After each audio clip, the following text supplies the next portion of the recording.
Consistent self-improvement, everybody. You are now listening to American gypC Podcast. I am your host, Classic, and I'm here with my co-host, gypC, and today we have Sarah Strong. She is a light worker, Starseed Coach, and Divine Feminine Activation Coach. Welcome to the show, Sarah. Welcome. Thank you so much. It's an absolute pleasure to be here. And go ahead.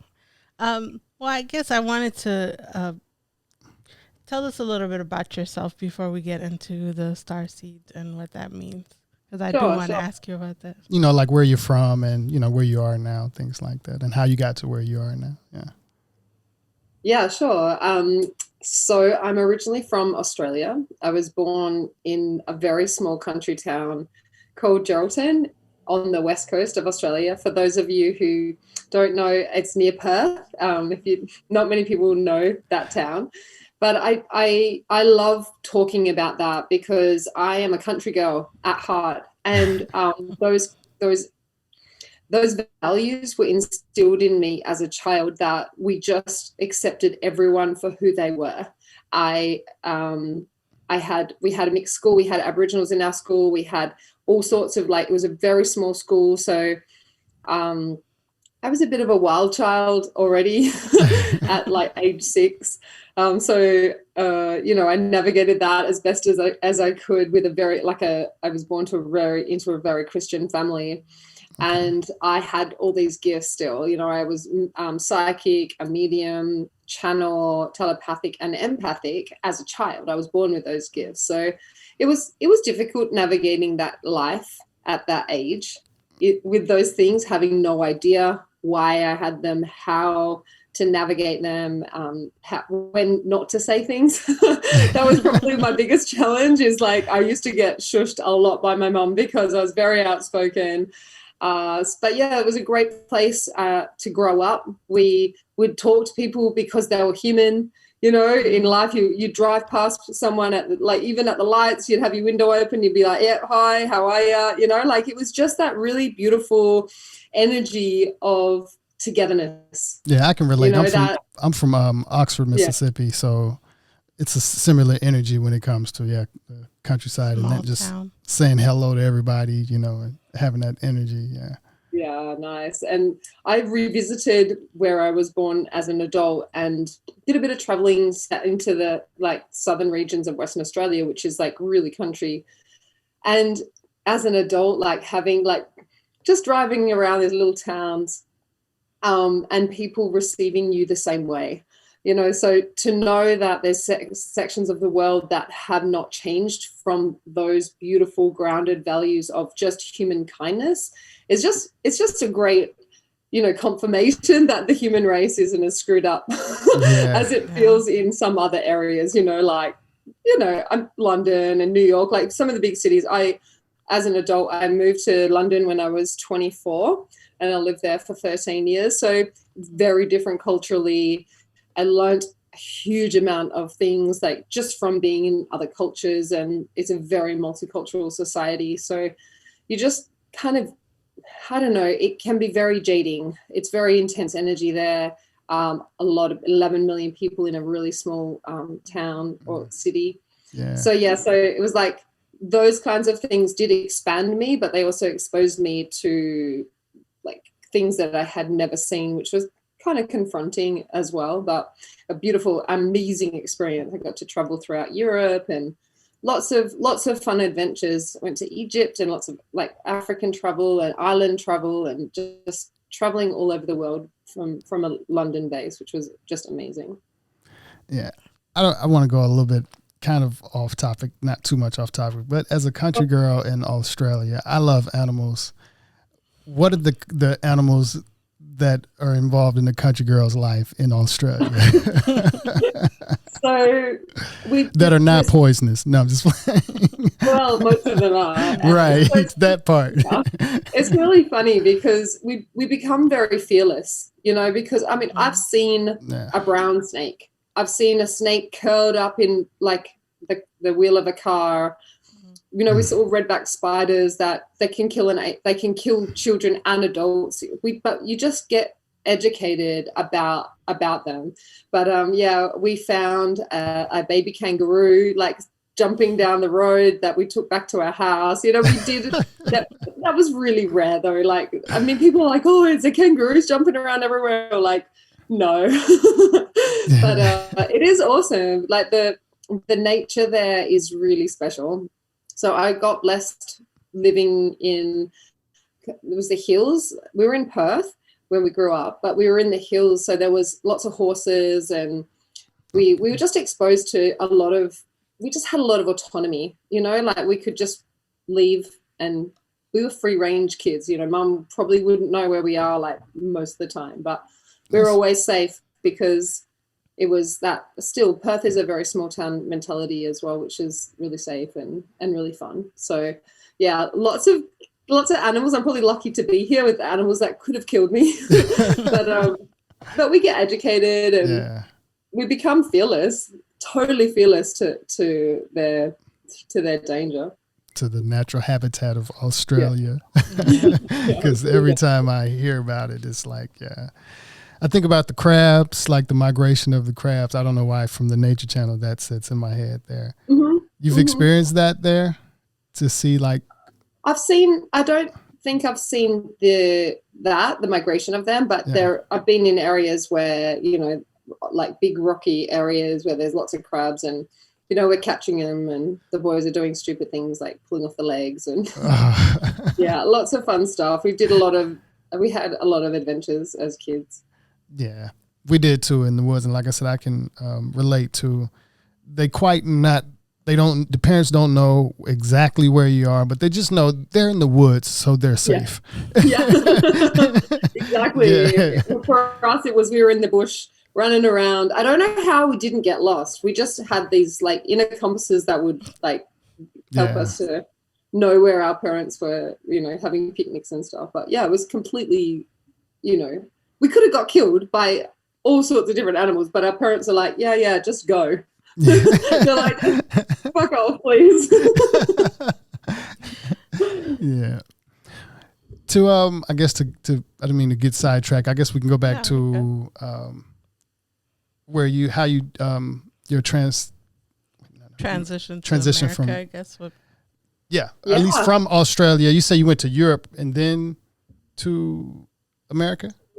Yeah, so from London, I was traveling, and I visited Miami many times, and I was just like, I came and I had some friends here. I would stay with them, and I traveled back and forth, and I really loved Miami as a city, and I visited New York once or twice, and then I ended up going back to Australia after a Miami trip.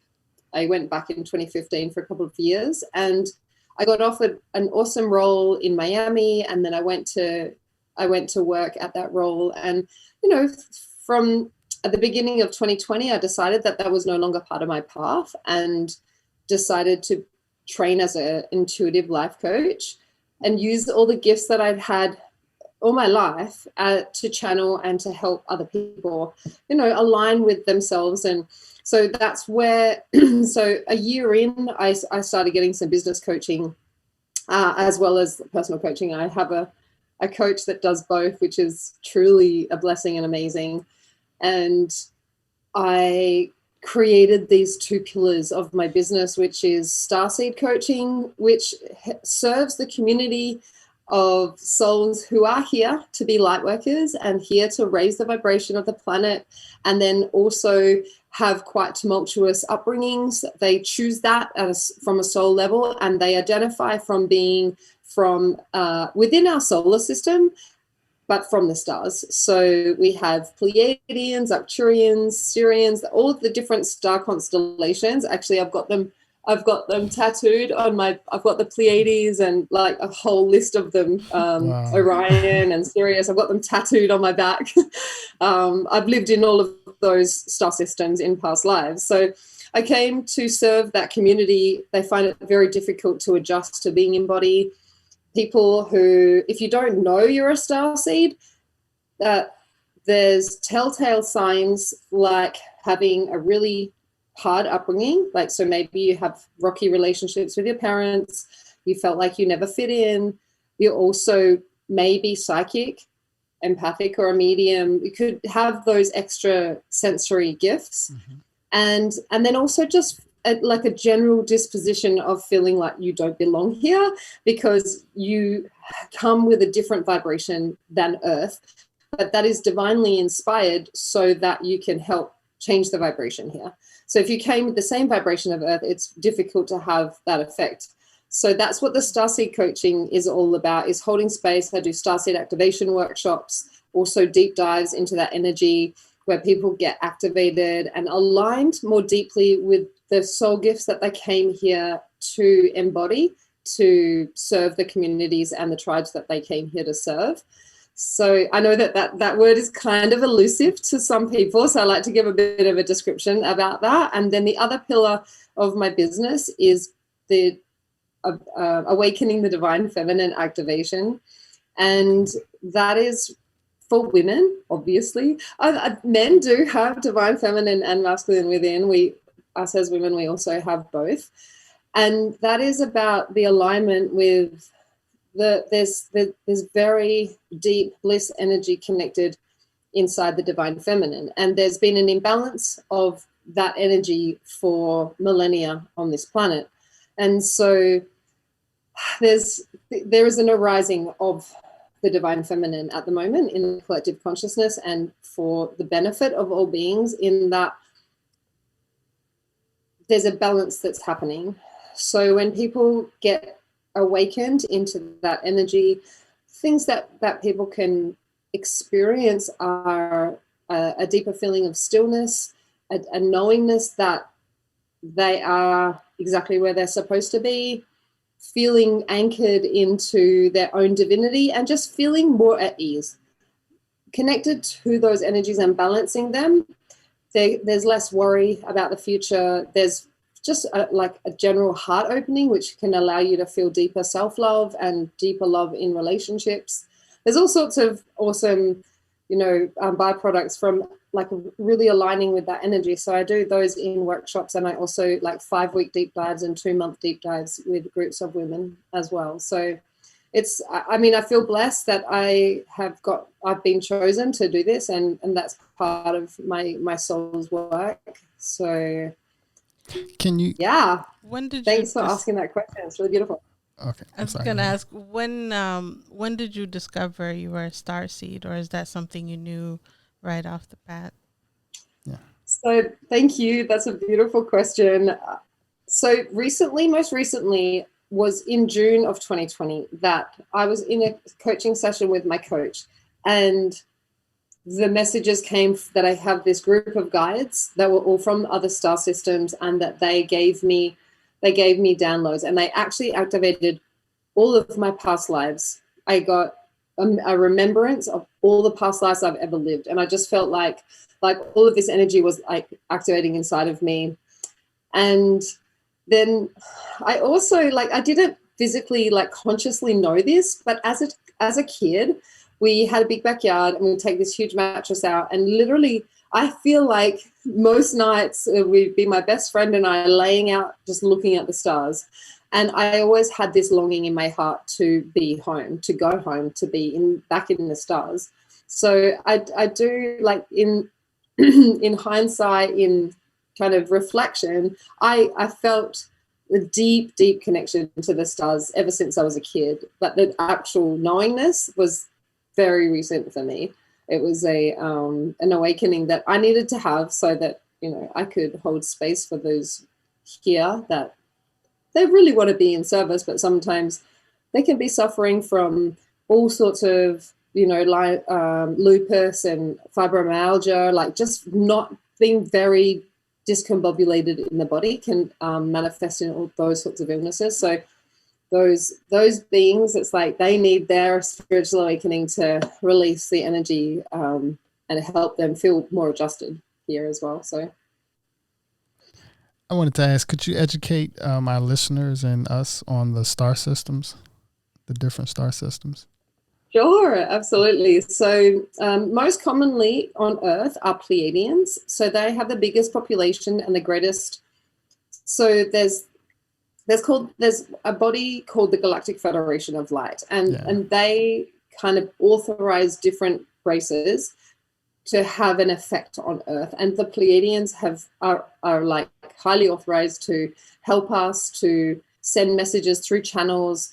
You know, there's been Dolores Cannon is one of them who's channeled a lot of wisdom onto the Earth plane.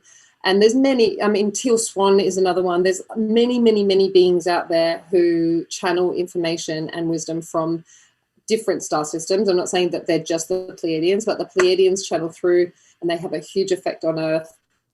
Arcturians are less common, but there's many Arcturians here. There's Andromedeans, Sirians, beings from the star system Orion, which is many. So that in there includes Hadarian and Mintakan are both beings who are from those places that would be in Orion. Orion is like a gateway to the outer galaxies. Then there's Lyrans, Lemurians, and Atlanteans, so people from Atlantis. There's Hathors. There's so many. So the Hathors relate very deeply to the Egyptian ancient wisdom. And then they all represent, so if your listeners are curious to go and find out more, you can go and write Arcturian starseed traits or any of the other words that, or the starseed words that I've used, sorry, the description. And you can find out a lot on YouTube. You can also find out a lot from different articles. And on my Facebook page, which is Sarah Strong, I have got lots of different articles and things. You've got to scroll a little, not recently, I'll make a note to do some more recent ones, or more recent posts. But it's just really beautiful when you start to read about their traits. You can start to find out what traits you relate to. And what trait, sorry, I burped to clear energy. It's not, I just did eat dinner, but I am actually just clearing energy. It's not from my dinner. Okay. But so in your collective, in your audience, so this is important for them. This is really important that they do this research. That like the clearance of the burp is like from the collective who has got to listen to this. It is a very important topic for them to research and find out where you're from. If you've always had an affinity to a certain star, so say it's Sirius, that star is really close to Orion, and it's really close to the Taurus system and the Pleiades. So you might want to check all like the Hadarians, the Mintakans, the also Arcturians and Pleiadians, and check all their traits and see which ones align with how you feel. And it can give them a deeper understanding of who they are and why they're here. So that at a base level, everyone just wants to know who they are and why they're here. Yeah. So if that can help them, that it's important that they kind of dive deeper than what we can just talk about today. That's a good tip, because I've heard about some of these, but I haven't really looked into the traits, like you said, and try to identify, where I might be from. Yeah, beautiful. So, yeah. It's very empowering to go and do your own research. And I just got guidance to mention that obviously I do this work with people. I also do one-on-one work with people if they want to go deeper for themselves alone. And be in control of their own discovery and transformational journey. I do work with people one-on-one, single sessions, and then group sessions, and 3-month journeys and 6-month journeys. If people really desire to find out, like on a deeper level, and to really do that transformational work, it's really amazing. I'd like to ask, could you inform us maybe on, or if you know anything on about some of the energetic changes that may have taken place with the last lunar moon or lunar eclipse? Yeah. Oh, the lunar eclipse? Yeah. So I don't know so much about that. Okay. It's not part of what I kind of don't go into more the specifics. My brother said he cut his hair because of the moon. Oh, really? Because since the eclipse. Yeah. So. Uh-huh. Did he shave it? I don't know if it was quite, he has long hair. It's longer than mine. So but I don't know if it's quite shaving or if he just, cut it a little shorter, like to this length, but yeah. Okay, so I'm getting some downloads about eclipse energy in general and about what it can reveal for people. So it's like there's obviously all energetic shifts, and so eclipse energy. This is news to me as well, but it's channeling through to be delivered to your listeners, which is exciting. So it's about uncovering. So you can uncover parts of yourself that may have been eclipsed. It's interesting because it's the opposite of what the eclipse looks like in the sky. It's actually an uncovering of energies inside of you because it's a very powerful alignment that happens with eclipses. So, but the guidance is just saying that if you do feel like there's an emergence of a new you that wants to come through, a new, maybe it's a being that is part of you, and it is you, it's just new. And it may want to disconnect from old patterning, and it may want to disconnect from things that like maybe negative thought patterns, old behavioral patterns that don't serve you. So maybe addictions, like letting go of addiction energy, or changing how you live in a way. So maybe if you watch a lot of TV and a lot of moving away, like so your soul can have a bit more of connection to maybe nature, in like encouraging the bliss in your life to flow. Because what happens when you have the same behavior all over and over again, there's parts of you that just start to shut down. And the whole world is in an awakening process at the moment, and at an individual level, they really need to take responsibility for your own transformation. So they want me to give you an example in that changing one small thing, if you can't do every day, that's totally cool. But if you changed one thing and did that one thing for even just a week, so maybe you ate a banana for breakfast every single day and you've always done that. When you stop doing that, and maybe even as simple as eating an orange instead of a banana, that is a change, and that can help you usher in transformation. If you can do one thing per day, so maybe you wear the same deodorant, or maybe you do your makeup the same, or maybe you always go running on Monday mornings, and then you have the training regime exactly the same. It's been the same way forever. If you can change an aspect of every single thing that you're doing on a daily basis, not every single thing, but one thing that you're doing on a daily basis, what that helps you do is just, it's safe. It's a safe way to usher in transformation in a way that it doesn't discombobulate the ego. It's handleable. So eating an orange over eating a banana, like, who can do that? Literally anyone.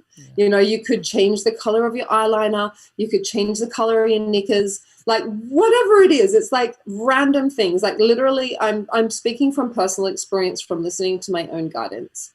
They had me change all of my exercises. They had me change all of these things. And then I emerged as a different person. I emerged with new thought patterns, more expansive, more at peace, more at ease with life, just generally flowing easier because I challenged myself. And then I had perfectionistic bullshit ways that would try and anchor. And what my guidance would tell me is like, okay, silly things. Like when I buy something and take the label off, they would say, just leave half the label on. Just do it later. And I'm not a do it later kind of person, but they're like, do it later, and like let me ease into that. Like, it's not doing perfect. You know, so it's like challenging your internal world to be just a tiny bit different every day. What that can help is usher major transformation, because you're just like working with yourself where you're at. That's the most important thing, is to not overstimulate the nervous system, not to discombobulate the ego, but allow yourself to gently and gradually make these small shifts and changes. Then, you know, you can create spiritual awakening that way. You can create all sorts of very deep and like changes that will last, because what you don't want to do is change everything and then give up, because you're never going to get anywhere in that way. You're never going to expand. So it's making the small changes that you're comfortable with, and you can feel good about it. Yeah, I definitely felt that a changing energy. We got a chance to attend a weightlifting competition last week, and even before then, there's been a different energy of starting something that's more of getting, like you said, getting a little bit of guilt. I can't say it's more of, I guess, that becoming that new person that you want to be, and getting rid of the guilt that you haven't become that person to a certain degree, and taking that energy from it. So I've definitely noticed the change in that energy. Exactly. And so what I thought you were going to ask me, and what I would really love to answer, is the changes that are like happening globally. Yeah. I was going to ask that next, actually, because you mentioned Dolores Cannon, and I'm a big fan of Dolores Cannon. Yeah. Awesome. So yeah, can you talk about the big shift that is happening? Yes, I would love to. So they kind of want me to go back a bit in the history of humanity, of why Earth is the way it is, and its trajectory, and then shifting that trajectory. So humans aren't human, like literally there's nothing human about a human. Most beings, they say 99.99% of humans have come from the stars. So in the beginning of Earth's creation, Earth was a planet of play, of enjoyment, of bliss, of coming into body to experience the senses and to have fun. That was it. There was no working, making money, struggle. Oh my God, I got to struggle to eat, to live. This did not exist. It didn't exist. So this wasn't the vision for humanity. The vision was that you get to come here and play and enjoy and expand and ascend and live. And then if you want to come back into the game, you know that you're going to come back in with soul amnesia, so that you can learn a different set of lessons. So that's kind of the structure that they wanted Earth to be at, which is like millennia ago, right? So what happened is they were the star beings who were benevolent beings.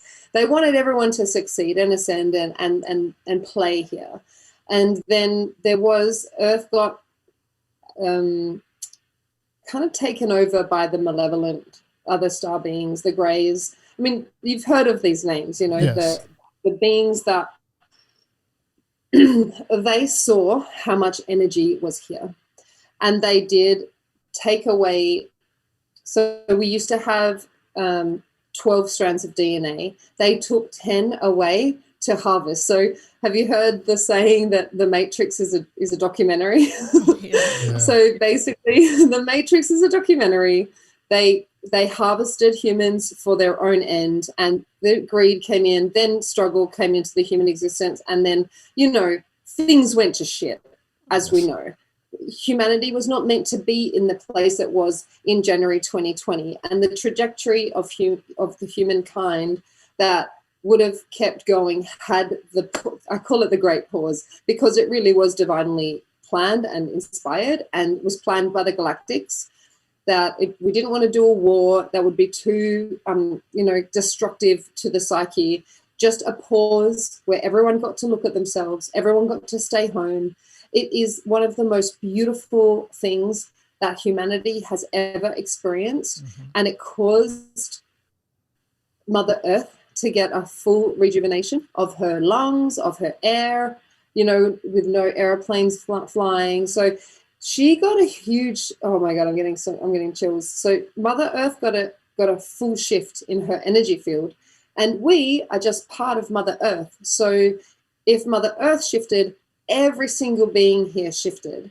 Now, that has been created so that we could trigger the ascension process we've actually been trying to get to this place for a long, long, long time. In Earth years, thousands of years, literally thousands of years. So what happened over March, April, May 2020 is that my partner's walking my dogs outside. Is we got the energetic impetus to start the age of Aquarius, to start the ascension process for all beings. And so that's why there's so many spiritual awakenings happening. It's why a lot of people passed away from what they actually chose to pass away. They left in service to Earth so that the energy here can get lighter, so that we can have more clarified, more focused energy to create new Earth. So that whole process, when, obviously humanity is humanity. So people got angry. They bought the program. They decided to put poison in their body. I know this is political, but I'm allowed to talk about this now. Like at the very beginning of lockdown, I was not authorized to talk about any of this. But now that it's all over, I'm allowed to say, I knew this. I've known this from like the beginning of my life, that this was going to happen, that there would be a split in humanity, that there would be a complete like breakdown of human, what do they want to call it? Just of any kind of respect to humanity. Like what they did is sick, and it's just a game, this is all an illusion anyway. So I'll get quite passionate about this, but to direct it more on the light side is that it was all divinely inspired. And the result of it is, yes, the whole world is waking up. There is mass spiritual awakening happening. There is more channels coming forward, channeling even more wisdom through onto the earth plane. And all the galactics are shining. Like scientists have actually tested how much more light is coming into Earth's atmosphere. It is literally measurable. They've been measuring like, where is all this light coming from? And that's all the galactics that, shining light onto Earth, so that we actually physically have more light in our bodies, which is creating a higher vibration. And then, so when you have a higher vibration, you can have higher thoughts. And when you have higher thoughts, you can create a more loving, unconditional loving environment for people to live in. And then people will genuinely start treating each other like a brother or a sister, which is more fact than, we're all unified in the energy. We are just brothers and sisters here of the human family. So that's that was the shift that happened 2 years ago in 2020, which was planned. It was planned by the galactics, because we just needed to set humanity on the right path again. Yeah, if you look at our YouTube channel, you'll see us biking through LA in like May of 2020. So awesome. I love it. It was really cheap to travel as well. I did lots of traveling. I went everywhere. I'm like, hey, the planes are empty. The flights are $150. Yeah. So it's definitely been a lot different experience for us than a lot of others as well. Yeah. And during that time, we even just spoke about it a little bit on our previous podcast recording. It was quite scary to see LA like that, to see the change, and to live in this moment, to see it. We've been here for a while, and to just completely see the city just come to a complete stop, and there's nothing, no one is going anywhere, and it's, it was, quite the change. It was quite the experience, and we did a lot of self-reflecting as well, and even just like we said on that, and here we are. We have American gypC podcast. Wow, yes. You created it during the pandemic. Time? Yeah, during and it's interesting when it first happened, when they first locked down the cities, and they said it was going to be 2 weeks and everything. It's weird, like the spiritual community, they've been talking about a shift, and then this like global thing happens. And so I just like was going to everyone that channels and just trying to see different perspectives basically, and seeing what the messages were coming in basically. And I had the same mindset. I'm sorry. I had the same mindset with there's no traffic, so the air must be as clean as it's ever been, you know? So let's get out here in it. Yeah, exactly. Like it was special. Very. If you didn't buy into the fear, which there was a lot of fear around it, that and I'm grateful we did. But it was the most beautiful thing that could happen to humanity at that point in its history. Yeah. If you needed some time to kind of look into yourself and self-reflect, that was it. You may not get that same moment. We're not sure, you know, you have to take it yourself, but for the world to stop. Yeah. Special. Earlier you mentioned something about past life, like you, I guess, downloaded all your past life. So can you tell us a little bit about that process and some of your past lives? Sure. So in March 2020, I started doing my training to become a life coach that I do now. And that same coach does group and one-on-one coaching journeys. So I'd started a one-on-one coaching journey with Morgan, and we were doing a session, and for whatever reason, my galactic guides came through, and they started activating me to with their wisdom, the knowingness that they've been traveling with me my whole life, actually all my lifetimes, you know. So what happened was they just gave me, it's like, do you know about the Akashic records? So it was basically connecting with my entire Akashic record. So every single life, just like, I felt like it just layered inside of me, all of the energy of thousands of lifetimes. So that was happening. And then my coach was just like, what's happening? Tell me what's happening. And I said, oh, it just feels like every single life I've ever lived is coming back into my consciousness now. And she's like, yeah, that's what's happening.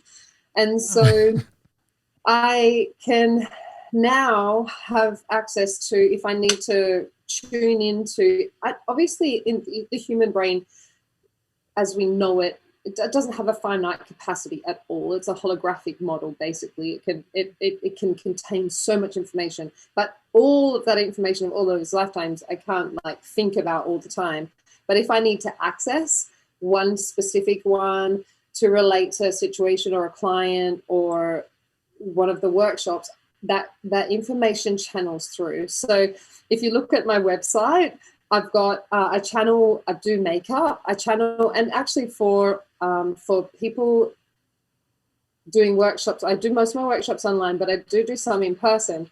And I've created this one that I'll channel your makeup of your own starseed origins, and then I'll give you a channel reading about that lifetime. So, and if you look at my website, I've done that for myself a lot, just on different like online events. I would channel my own starseed makeup, and then I know that it's from Lyra or it's from Sirius or Orion. I know that these different energies that come through, I know which star system they connect to. So in each of these lifetimes, so Pleiadian, for instance, they actually, all of them are psychic, telepathic, empathic mediums and channels. Like literally, there is no separation for them. They know that they are unified as a race. If there's a book called Conversations with God by Neil Donald Walsh, and in book 3, which I just read, I'm nearly finished reading that one. I read it today about highly evolved beings. That if people want a deeper explanation of this, I highly recommend reading those books. They are absolutely mind-expanding and life-changing. And they talk about these highly evolved beings and their characteristics, and that there's no war, and they believe that they know that their energy is completely unified with each other's. So if they've got something that someone needs, they give it to them because they know that they have an infinite source of anything that they require. And then you know, so there's no war, there's no hunger.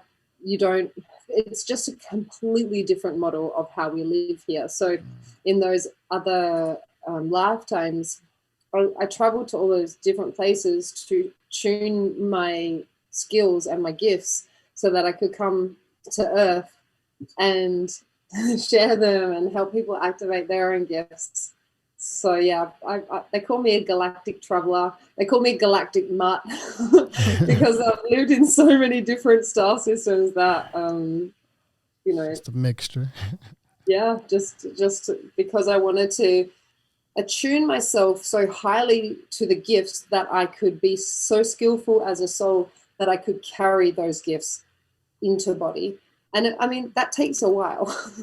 It takes a long time. It takes a lot of traveling. It takes a lot of coming into earth plane and into body to understand how it works, how I could bring those gifts in, like from a soul level, consciously to this lifetime. And yeah, but anyone can do it.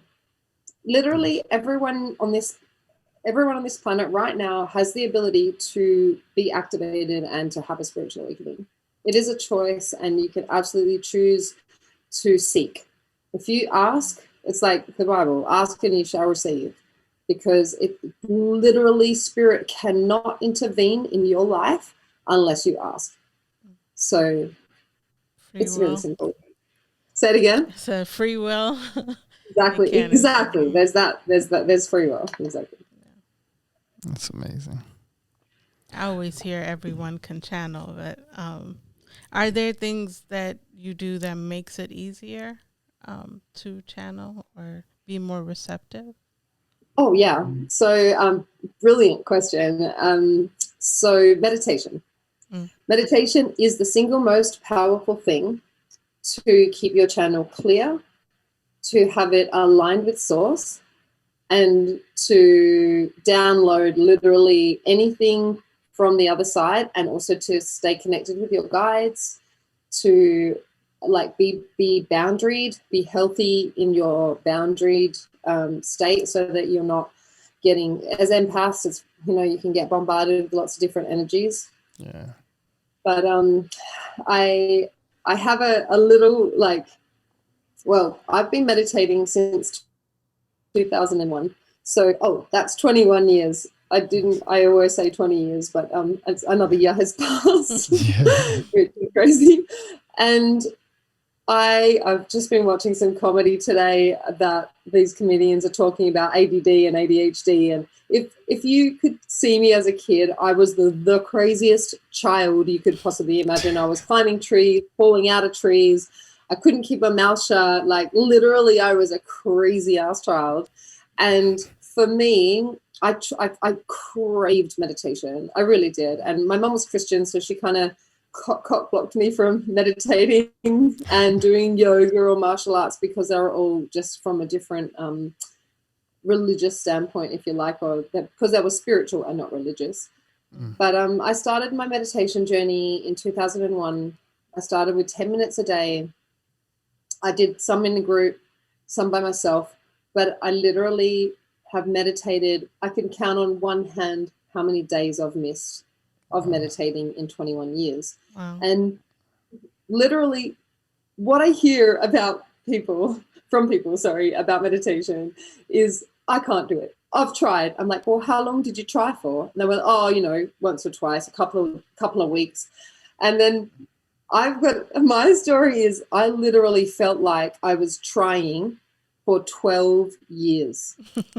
Literally, I didn't think I was doing anything. I was trying for 12 years.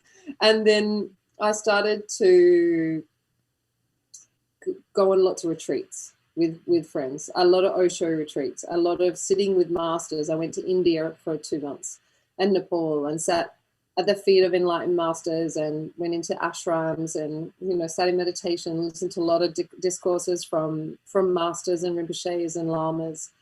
And not that did a great deal, because I was still crazy, you know. I haven't even talked about my drug and alcohol journey, but I was still doing a bunch of drugs and drinking a bunch of alcohol, and, you know, doing things that aren't necessarily in alignment with a highly spiritual life. But I was trying, I was still trying to do it. But when I got sober, and the first year in, I started doing these retreats, and there was a lot of dynamic meditation, and then a lot of dynamic and then still. And I really got touched very deeply by Osho. I had a deep internal spiritual awakening. I didn't tell anyone that I was with. I was like, I can't tell anyone this. And so that started to really deepen my meditation practice by meditating in groups, doing different forms, committing to, at that point, I think I was sitting for an hour a day in meditation. Then that dropped back to 30 minutes. And now I call it sleepitate. I wake up in the morning and lay in bed and keep my eyes closed, but I focus on my third eye and I stay in that energy and probably meditate way less than I ever have. But even in that, my guides were like, just give it a break. They were like, just chill out. But I highly recommend just starting at least with 5 minutes a day, 10 minutes a day, and just, it's called a practice. So whatever resonates, if you need to do it silent, do it silent. If you like guided, do guided. And I actually run a meditation group every Tuesday, 4 p.m. in Phoenix time. And I take a topic, I do a channel for everyone, and we sit in meditation for about 10 minutes. So if anyone would like to join us on that, I have a little subscription model, or you can come and just try one out, see if you like it. But it really is meditating in groups is just super fun, way more fun than meditating alone. I don't think I've tried the group meditation. I tried really? Only after yoga. Yeah. Well, yeah, after yoga, you did a few minutes. But yeah, I try to keep a regular practice, but I fall off here and there. But it's one of those things I always challenge myself to keep a regular schedule, even if it's 5-10 minutes, 15 minutes. Yeah. It's important. Yeah. It's really important for that just connection to the divine and that little break from the ego. Yeah. What's your opinion on crystals? I love crystals. Oh my God. Do you want to see already? I've got these guys, Labradorite. This is citrine. These guys just sit right here. And then I've got Labradorite. I love Labradorite. This is my favorite stone. Ooh, that's so nice. I don't have an opinion. I have a relationship. Likewise. That's a beautiful. They're my babies. Celestite. This connects to the heavenly realms and the truth, the throat chakra. Yeah, no, I love crystals. I surround myself with them. Okay. They're very special, and they support us. This is a geode here. I've got topaz and Lorimar, which is really connected to the ocean. Are you familiar with barite? Barite? Say what? Barite crystal? Barite? Oh, really? I don't know about that. Barite or Baryte. I think in Europe they spell it, or overseas they spell it with the Y, and here they spell it with the What's I. That one on the closer to the Celestite family. It's okay. This is what we have here. You can't really see it. It's it's really a heavy hard spar. to see, but it's if I don't know if you. Wow, that looks cool. This one it's was gold. Looked like a plant to me, so I made it into a pot. Here, I'll show you. And for our listeners, you can check out the YouTube. That coral? No, that looks like coral.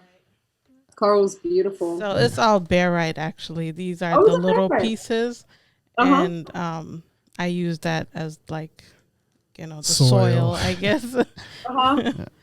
Amazing. I've never seen it. I'm going to Google it after this. Yeah, it's actually one of the. So I looked into crystals a few years ago and got into rock hounding, which is basically amateur mining. You go around looking for crystals, and so these are the first ones we came across, our first try at finding crystals.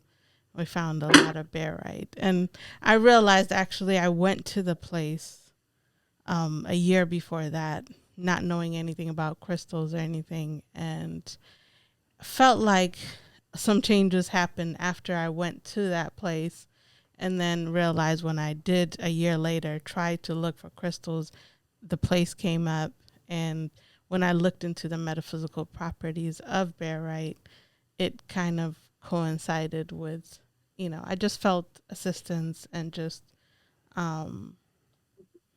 connection with my higher self. And it helped. It's a journey. If you have like some kind of journey, or you need to connect to your guides, and it's some things that it helped with. But there's other kinds of barite, because I've heard of the blue barite you get in Morocco.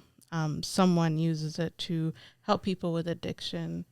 They have some in Peru and as like well. the white ones are more for the crown chakra. I think the brown ones are more for the root chakra.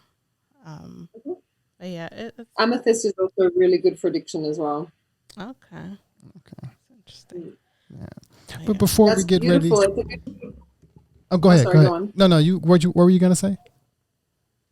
I was just going to say to gypC, it's a beautiful realization when you learn what you didn't know, but you felt the effect already. Yeah. That's the power of crystals. So you can go and you can feel the effects, and then you go and you don't know why, and then you leave and you learn more, and you come back and like, oh, this is why. Look at all this magic that's everywhere, So yeah, it's really precious. Yeah. I was just going to say, before we get ready to close out, could you share your information with our listeners and viewers so they know where to, find you and everything? Sure, I'd love to. So my website is sarahjstrong.com. That's sarahstrong.com. And there I have many pages. You can learn, you can listen to other podcasts. I have a podcast page. I have a book list page. So any of the books that I mentioned today, the titles and the authors are on that page. And then I have an offerings page there as well that your listeners could log on to the meditation group, or any of the one-on-one or group sessions they can just purchase through my website. And my Instagram is Sarah, SARAH_THE_strong, STRONG. So come and say hi. I'd love to connect with you all. If you've got any further questions, or you want to on a call or say hi, I'd love to hear from you all.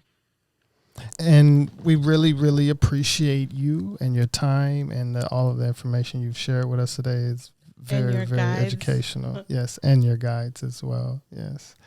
And thank you so much, Classic and gypC. I appreciate being here, and your wisdom and your questions and your inquisitive natures are it's so beautiful to just have that flow on a podcast. So thank you both as well. We appreciate that.